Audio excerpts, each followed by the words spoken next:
დაახლოებით წელიწადნახევრის წინ, როდესაც TikTok-ის აქტიური მომხმარებელი ვიყავი, ერთ-ერთი სკროლვის დროს წავაწყდი საინტერესო ვიდეოს. რომელიღაც ამერიკულ უნივერსიტეტში მისული იყო ახალგაზრდა ბიჭი და იქაურ სტუდენტებს ედებატებოდა ან უბრალოდ მათ შეკითხვებს პასუხობდა. შეიძლება იმიტომ, რომ ამ სტუდენტებს სიღრმისეული ცოდნა და წარმოდგენა არ ჰქონდათ იმ საკითხებზე, რაზეც საუბრობდნენ და განიხილავდნენ, შეიძლება ამიტომ ეს მთავარი მოდებატე გამოიყურებოდა დამაჯერებლად, კომფორტულად და ქარიზმატული მოდებატის შთაბეჭდილებას ტოვებდა, რომელსაც ჰქონდა სიღრმისეული ცოდნა და ანალიტიკური უნარები.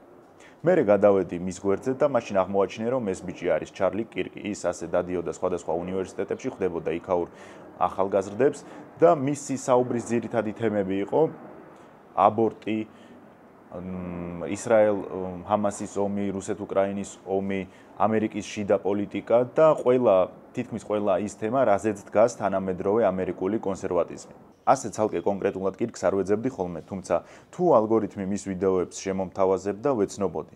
ჩარლიში ის მომეწონა, რომ ძალიან ხშირად და მე არ ვამბობ ყოველთვის ცდილობდა თავის პოზიცია გულწრფელად, სხვა პერსპექტივით ეჩვენებინა მეორე მხარისთვის, ვისაც ესაუბრებოდა. მე მახსოვს ერთ-ერთი ვიდეო, როდესაც ჩარლი იყო მისული უნივერსიტეტში და იქ აბორტის თემაზე კამათობდნენ, მის წინაშე წარსდგა ერთი გოგო, რომელიც იმ ეტაპს გადიოდა, როცა ახალგაზრდობაში მოდის ეს სამყაროს რაღაც უსამართლობებს შენ თავში ებრძვით და ვიზუალურადაც ეს შენზე აისახება. ამ გოგოს შემთხვევაში ასე იყო.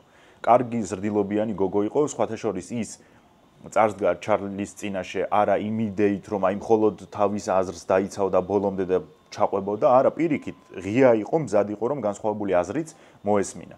და კირკმა საუბარში შეატყო, რომ ეს გოგო ეკლესიის მიმართ არ იყო კეთილგანწყობილი და ძალიან საინტერესო რაღაც უთხრა. ნახეთ, მან უთხრა, რომ მე ვწუხარ იმაში, რომ შენ ეკლესიამ იმედები გაგიცრუა და იმედი მაქვს ერთ დღესაც ქრისტიანები შენს ნდობას ისევ დავიბრუნებდო. ეს შეიძლება გაეკეთებინა ძალიან ცუდი ფორმით, როგორც ხდება ხოლმე მათ შორის ჩვენ საზოგადოებაში იმის მტკიცება, რომ მორჩა შენ ბნელი ხარ, შენ უღმერთო ხარ, ურწმუნო ხარ. არა, პირიქით, კარგად გაიაზრა ის პასუხისმგებლობა, რასაც ეუბნებოდა და ისიც კი გაიაზრა ეს გოგო იმ მომენტში რას გადიოდა. მე ვეცდები ის ვიდეო ვიპოვო და აქ ჩავსო, იმიტომ რომ მართლა საინტერესო ვიდეო იყო, ორივე მხარე იყო საინტერესო, ის გოგოც და ჩარლიც თვითონ თავის პოზიციით და მინდა რომ თქვენც ნახოთ და გაიაზროთ, რასაც საუბრობ. იმიტომ რომ შეიძლება ზუსტი დეტალები საუბრის არ მახსოვს, მაგრამ იდეა იყო ეს, რაც გითხარით. Everybody, do me a favor, please be respectful, okay? Hello. So I have a few leading questions before my main one, because I have to be honest, I don't really know that much about you. So would you say that you're very religious? I am religious. However, every one of my political positions is defensible from a non-religious perspective. Okay, great. So I was under the impression that your beliefs on abortion were stemming from your religious beliefs. Well, at the core, that is correct, but I can get that it is defensible from using reason and prudence, as I have done the last couple of Cool. So you're not trying to illegalize abortion based on the Bible? Well, no, not based on the Bible. My personal conviction comes from the Bible. I want to make abortion illegal because it is the only applicable extension of laws we already and standards we already have in the West. Correct.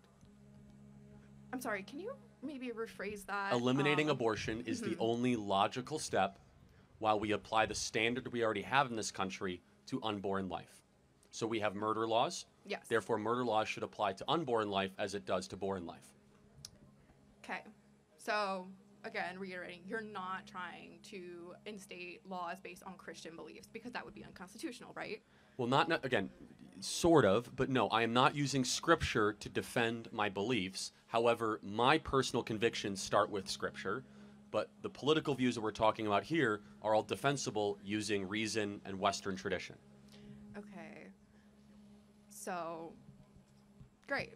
That's all I needed to know, that you weren't trying to instate laws based on Christian beliefs because I would not be able to support anything that was so blatantly unconstitutional. But thank you for clarifying that for me. I had a whole thing ready, but I guess that wasn't necessary. Thank you so much. Well first of all, just tell me more about how you view politics or what. Is that okay? Or if not, And feel free to walk away. I'm not Maybe here. not in this crowd. That's okay. Thank you. What's your name? My name is Archer. Archer, thank you for coming up, and I hope you have a great Thank day. you so much. Thank you Yeah. for clarifying. And let me just say one last thing. I could tell you probably have a negative impression of Christianity, maybe. I hope one day we can earn back your support to making Jesus Christ your Lord and Savior. I'm sorry if the church has failed you in that way, because I do have strong religious convictions and beliefs, and there is a God who made you and loves you, and he sent his son to die for you. Her name is Mom. Okay, well, thank you. I do appreciate Thank you. the candor and the courage to come up here, but you we so will much. pray for you. Thank you. Okay. I can't get out. Thank you, Archer. და თქვენც დაუკვირდით, მე რაც მომეწონა ამ ვიდეოში, არის ის, რომ კირკმა როგორც წეღან გითხარით, არ დაიწყო აგრესიულ ტონში საუბარი, რომ როგორ ბედავდა ეკლესიას განუდექი, შენ ხარ ბოროტი და ასე შემდეგ, არამედ ეკლესიის მიმდევრის სახელით საკუთარ თავზე აიღო ის შეცდომები, რის გამოც ეს გოგოც განუდგა ეკლესიას. მან კარგად იცოდა ამ გოგოს მენტალური მდგომარეობა და ისიც იცოდა, რომ პირიქით სავარაუდოდ ეკლესიის მხრიდან, სავარაუდოდ სასულიერო პირიდან არ მოხდა მისი სწორი მოსმენა, მისი სათანადოდ გაგება, რამაც საბოლოოდ გარიყულობა გამოიწვია. როგორც ხდება ხოლმე რა, ზოგადად საქართველოში ხომ მასე არის ხშირად. ადამიანი, როდესაც რაღაც ძიმე პერიოდს გადის თავის ცხოვრებაში, შეიძლება გაუჩნდეს მოთხოვნილება, რომ მივიდეს ეკლესიაში, მაგრამ ზუსტად ამ დროს შეიძლება შეხვდეს არასწორი სასულიერო პირი, რომელმაც ნაცვლად იმისა, რომ გვერდში დაუდგეს, ანუ გეშოს, რაღაც გზა დაანახოს და დაეხმაროს, გააკრიტიკებს და მის გრძნობებს, ასე რომ ვთქვათ, აბუჩა დაიგდებს. საბედნიეროდ, ყველა მღვდელი ასეთი არ არის, საბედნიეროდ. ჩარლიმ კი ეს პასუხისმგებლობა არავის გადააბრალა, რადგან კარგად იცოდა, როგორ ხდება ეკლესიისა და მოზარდის არაჯანსაღი ურთიერთობის ჩამოყალიბება. ასეთი შემთხვევა იყო ბევრი, როცა ჩარლი არამხოლოდ დებატობდა, ან ცხარე დისკუსიაში შედიოდა, არამედ ამას აკეთებდა მაღალი პასუხისმგებლობის გრძნობით. მე იმას კი არ ვამბობ, რომ ჩარლი კირკის იდეები იყო მართალი და მაგალითად მე ყველაფერში ვეთანხმებოდი და ასე შემდეგ. არა, რა სისულელეა. იმასაც გეტყვით, რომ ყოველთვის ასეთი ღირსეული არ იყო ხოლმე, ზოგჯერ საკმაოდ ცინიკურიც იყო.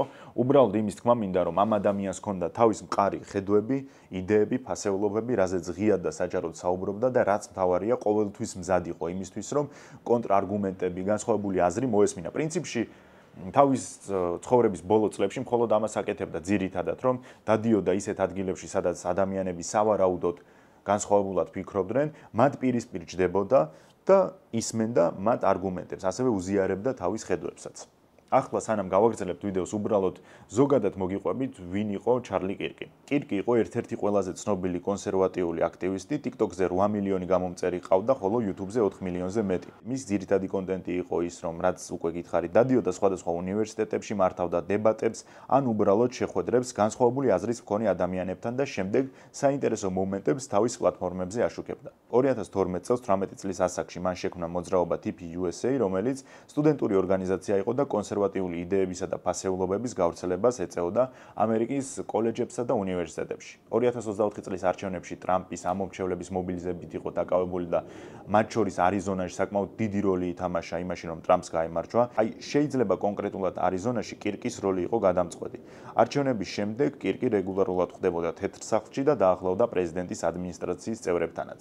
10 სექტემბერს იუტას უნივერსიტეტის კამპუსში ერთ-ერთ ასეთ თავის შეხვედრას მართავდა, რა დროსაც ესროლეს ყელის არტერიის არეში ის მძიმედ დაიჭრა. მართლსაშინელი კადრებია, რასაც ბუნებრივია აქ ვერ დავდებ, თუმცა ვისაც გაინტერესებთ, ის უკვე მიდევს Telegram-ზე, გუშინდელიდან მოყოლებული. გადაიყვანეს შემდეგ საავადმყოფოში, სადაც მიღებული ჭრილობების გამო სამწუხაროდ გარდაიცვალა. პირველად ამის შესახებ ოფიციალურად დონალდ ტრამპმა დაადასტურა, მან თავის სოციალურ ქსელში დაწერა. დიდებული და ლეგენდარულიც კი ჩარლი კირკი მკვდარია. ამერიკელი ახალგაზრდების ისი არავის არ ესმოდა და უთანაგრძნობდა როგორც ჩარლი. ყველას უყვარდა ის და აღფრთოვანებული იყო, განსაკუთრებით კი მე და ახლა ის ჩვენთან აღარ არის. შტატებში 4 დღით გლოვის სახით დროშებს დაუშვებენ. თავდაპირველად პოლიციამ ვიღაც ეჭვმიტანილი დააკავა, თუმცა მოგვიანებით გაირკვა, რომ ის კაცი არაფერ შუაში არ იყო და გაუშვეს და ამ დრომდე აი კონკრეტულად ვიდეოს ჩაწერის მომენტამდე ეჭვმიტანილი დაკავებული არ არის. მეტიც ის სავარაუდოდ იდენტიფიცირებულიც არ არის. ყოველ შემთხვევაში ფართო საზოგადოებაში. შეიძლება ასე პირდაპირ ხელი არ დაადონ დემოკრატებს, მაგრამ საუბრით შეეცდებიან ყველაფერი იქით წაიყვანონ. ეტყვიან, რომ იცით, აი თქვენ დროს მოხდა არასამთავრობო სექტორის გაძლიერება, ვოუკ იდეების პოპულარიზაცია, მემარცხენე რადიკალიზმის, თანამედროვე მემარცხენე რადიკალიზმის საფუძველის ჩაყრა და ასე შემდეგ. ტრამპიც ბუნებრივია ისარგებლებს სიტუაციით და კიდევ ერთხელ გაგვახსენებს, რომ მისი მოკლაც სცადეს. დემოკრატები ანალოგიურად ისრებს პირიქით რესპუბლიკელებზე გადაიყვანენ და ეტყვიან, რომ ჩვენ ყოველთვის გაფრთხილებდით, რომ ჩვენ ქვეყანაში იარაღის შეძენა, ტარება ცოტა მიშვებულია. ამიტომ ბუნებრივია ადრე თუ გვიან ასეთი რაღაცები მოხდებოდა და შეეცდებიან აქეთ ამათ დააბრალონ. პოლიტიკური დაპირისპირება კი მერე საზოგადოებაზე გადავა. მემარცხენეები, უფრო სწორად რადიკალი მემარცხენეები, იზეიმებენ ჩარლის სიკვდილს. მემარჯვენეები კი პირიქით რადიკალ მემარცხენეებს გამოლანცხავენ. ასე იქნება მთელ მსოფლიოში და ასე იყო ჩვენთანაც უკვე წუხელ, როდესაც ეს ამბავი გავრცელდა, ერთი ბანაკი წერდა, რომ კირკი მოკვდა და ზეიმი მიმდინარეობდა, რა მაგარი ამბავი მოხდა, ხოლო მეორე გლოვობდა. მე აქ არ ამოვიყვან ახლა სკრინების სახით იმ ამაზრზე და საზიზღარ კომენტარებს, რასაც წერდნენ მოკლულ კირკზე. თქვენც კარგად იცით, რომელი არხები დაწერდნენ, მათ შორის ტელეგრამზე თუ სოციალურ მედიაში დანარჩენები, ამიტომ უჩემოდაც კარგად ნახავთ. როგორი დამოკიდებულება მქონდა პირადად მე კირკთან? მე არ მაქვს მისი ყველა ვიდეო ნანახი, რა თქმა უნდა, რაღაცებში ვეთანხმებოდი, როგორც ხდება, რაღაცებში არ ვეთანხმებოდი. შემიძლია ერთი ის თქვა, როგორი შთაბეჭდილებაც მქონდა, არის ის, რომ საგარეო პოლიტიკაში ის არ იყო პრო-უკრაინელი, ასე რომ ვთქვათ, ის ემხრობოდა უფრო ცეცხლის შეწყვეტას, აკრიტიკებდა უკრაინის ხელმძღვანელობას, ასევე ისრაელ-ჰამასის დაპირისპირებაში გაცხადებულად იყო ისრაელისკენ და შიდა დონეზე რაც შეეხება, ხო ბუნებრივია რომ იყო ტრამპისტი, მხარს უჭერდა რესპუბლიკელებს და ყველაზე ისეთი გამოკვეთილი მიმართულება რაც ჰქონდა აღებული, ეს იყო აბორტის აკრძალვა და ასე შემდეგ.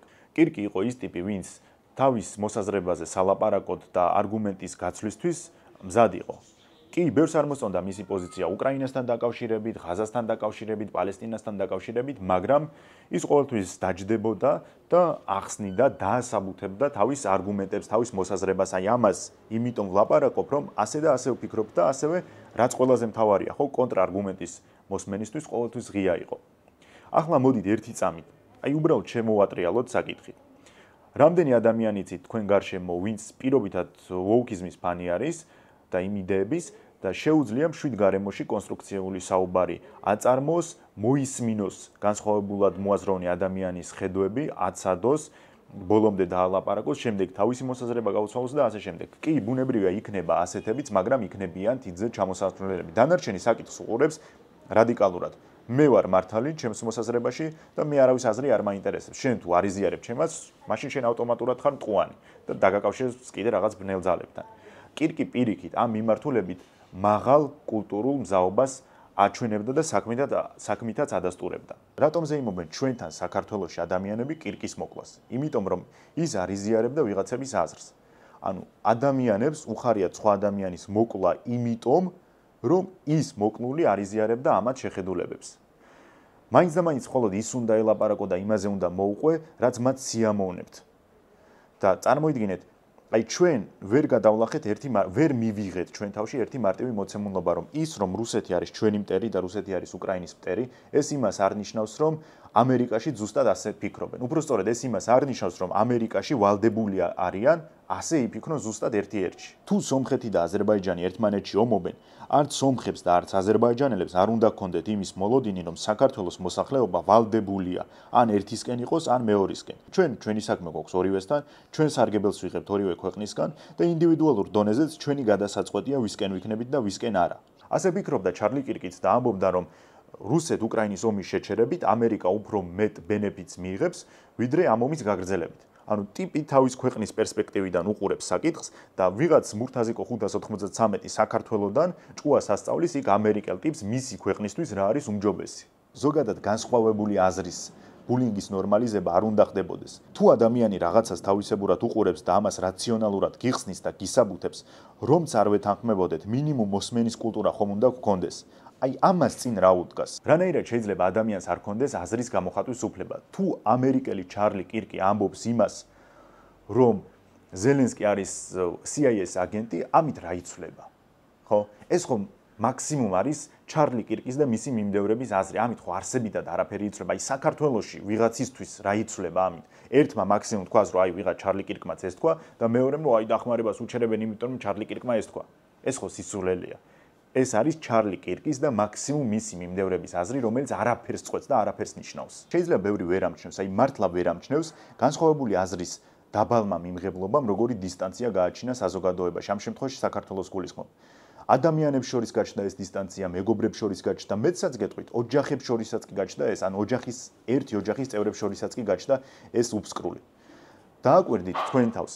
აი ადრე ვიღაცას რომ უსმენდით, მეგობარს უწოდებდით, თუნდაც აი ესეთ საჯარო ადამიანი იყო და მოგწონდათ ის, რასაც აკეთებდა, მოგწონდათ მისი აზრები, შეხედულებები სხვადასხვა თემებზე, მე პოლიტიკურად რაღაც დააფიქსირა და ეს თურმე ნაცი ყოფილა კაცო.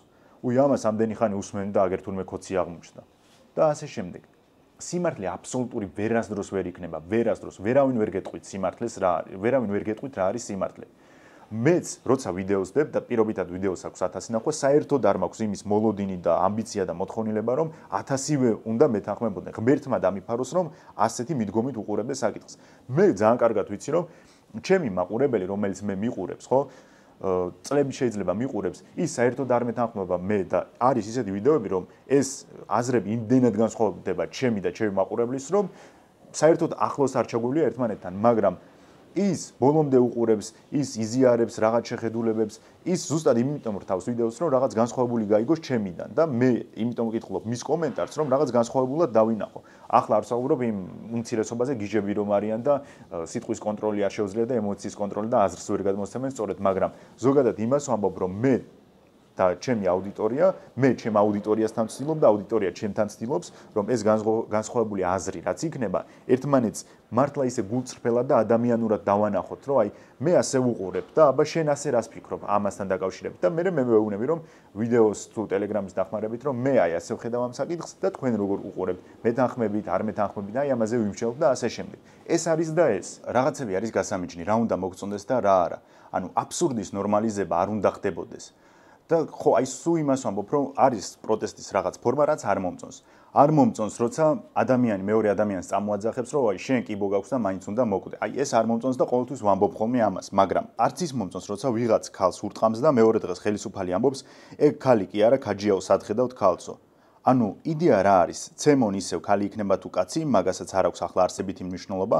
მე ვთქვათ, რომ ქაჯი იყო და მორჩა. ანუ ჩახსნილი ვარ მე ამ პასუხისმგებლობიდან, რაც უნდა მოყვეს ჩემს ქმედებებს სამართლებრივად. ჩახსნილი ვარ, ხო, ესე გამოდის. როგორ შეიძლება ამის ნორმალიზება ხდებოდეს გინდ ზოგადად საზოგადოებაში და გინდ ოცნების ამორჩეველში? ვიცემეს ხალებს აფხედავ, ხალებს აფხედავ. არცეთი არა ხალი. ხალი არ არის აქ. არ ვიცი, რაღაც სხვა ჯიშია. ხალი არ არის აქ. სად არის ხალი? აბა მითხარით, ერთ მაჩვენეთ, რომელია ხალი. ხალები არ არიან. მანახეთ ერთი ადამიანი, რომელია ხალი. ისევ და ისევ, არც მე მომწონს პროტესტის ბევრი ფორმა. ხო, მაგალითად ტელეფონით რო უნდა დაადგე ვიღაცას, გადაუღო, არ გაქვს შენ იმის თავი და შესაძლებლობა, რომ რასაც ეუბნები და რასაც პირდები სიტყვით შეუსრულო მერე საქმით და ამის გამო იღებ ტელეფონს და ეძახი პოლიციას და გაქვს იმ პოლიციის იმედი თან, რომელსაც გუშინ ლანძღავდი, ესეც არ მომწონს. მაგრამ მორალურად ხელისუფლება ამაზე შორსაც ვერ მიდის ხოლმე. ხელისუფლება, რომელიც ქალების ცემით იმას ამართლებს, რომ ის ქალი კი არა რაღაც სხვა არისო, ქაჯიაო. ეს შობს ან ახალისებს მერე ძალადობას და ჩვენ არ ვართ ამერიკა, სადაც 240 მილიონი ადამიანი ცხოვრობს. ჩვენ არ ვართ არც რუსეთი 140 მილიონიანი, სადაც პოლიტიკოსი ისე ისაუბრებს თუ ასე რაღაცნაირად ფონს გადის და ეპატიება ხოლმე. ჩვენ 4 მილიონიც კი არ ვართ და მით უმეტეს რომ უფრო მარტივია ამ საზოგადოების გადაკიდება ერთმანეთზე. არაჯანსაღ გარემოში ხდება ყველაფრის დამახინჯება. რაღაცის გულშემატკივრობის, რაღაც იდეების გაზიარების, თუნდაც პოლიტიკური აქტივიზმის. ახლა ჩარლი კირკზეც ითქმის, რომ პოლიტიკური აქტივისტი იყო და ქართველ მემარცხენე რადიკალზეც, ოღონდ რადიკალზე მაქვს ახლა საუბარი, ხო? ჩარლი კირკი, რომელიც მთელი ამერიკის მასშტაბით დადიოდა და პირიქით განსხვავებული ადამიანის განსხვავებული აზრების მქონე ადამიანებს ხვდებოდა და ჩვენი მემარცხენე რადიკალი, რომელიც ამბობს, რომ მე ვარ მართალი, ამის იქით სიმართლე არ არსებობს, შენ თუ მტყვანი ხარ და მოკვდი. ეს არის? სამწუხარო ის არის, რომ ამ ტოქსიკურობას არა მხოლოდ მთავრობა ან ოპოზიცია და არასამთავრობოები აკეზებენ, არამედ საინფორმაციო საშუალებები, მათ შორის ტელეგრამ არხები, რომლებიც წლები იმას თესავდნენ ადამიანებში, რომ უნდა ვიყოთ ერთ მხარეს და თუ კი ვინმე არის ჩვენ წინააღმდეგ, ანუ არის საერთოდ ზოგადად კაცობრიობის, ზოგადად მორალის, ზოგადად რელიგიის წინააღმდეგ. არ არსებობს ისეთი მომენტი, რომ ჩვენ ვიყოთ რაღაცაში დამნაშავეები, ვერავინ ვერ უნდა მოდიოდეს ჩვენ წინააღმდეგ. თუ კი მოდის ჩვენ წინააღმდეგ, დაე ჩარლი კირკის ბედი ეწიოს და მოკვდეს. და ახლა ეს ტელეგრამ არხები, ეს მედია საერთოდ არ გძნობს, არანაირ პასუხისმგებლობას არ იგრძნობს და ვერც გაიაზრებს რა გააკეთა, რომ საზოგადოება ერთმანეთს ასე დააპირისპირა და ასეთი მახინჯი და ტოქსიკური იდეები ჩაუდო. არაფრის თქმა განსაკუთრებულის არ მინდა ამ ეპიზოდის ეპილოგში. ჩემ აუდიტორიას ის არ ესწავლება, რომ თუ კი ადამიანი განსხვავებულად ფიქრობს და რაღაცებს განსხვავებულად უყურებს, ის სიკვდილის ღირსია და თუ მოკვდება, ამით ჩვენ ბედნიერები უნდა ვიყოთ, არა. ერთადერთ რამეს ვიტყვი, რომ ამერიკა არის 250 მილიონი და მეტი, რუსეთი არის 140 მილიონი და მეტი და ჩვენ ვართ 3.5 მილიონი. ისინი ასეთ პრობლემებს ყოველთვის გადაიტანენ შიდა მსმენით უმეტეს და ასეთ რაღაცებს გაუძლებენ, მაგრამ ჩვენაირი პატარა ერი ასეთ დაყოფას და ასეთ დისტანცირებას ვერ გადაიტანს და მთელი ჩვენი ისტორია ამის შესახებ არის, როგორ დაყოფილები ვიყავით ყოველთვის და როგორ აი ელემენტარული მოსმენის კულტურა არ ქონდა ერთმანეთის მიმართ. ამან მთლიანობაში კარგი მოგვიტანა თუ ცუდი, აი ამაზე დაფიქრდით. თუ ცუდი, მაშინ ხო რაღაც უნდა გავაჩეროთ, რაღაცა სხვა არასწორად ვაკეთებთ. ესეთი იყო დღევანდელი ეპიზოდი. დროებით.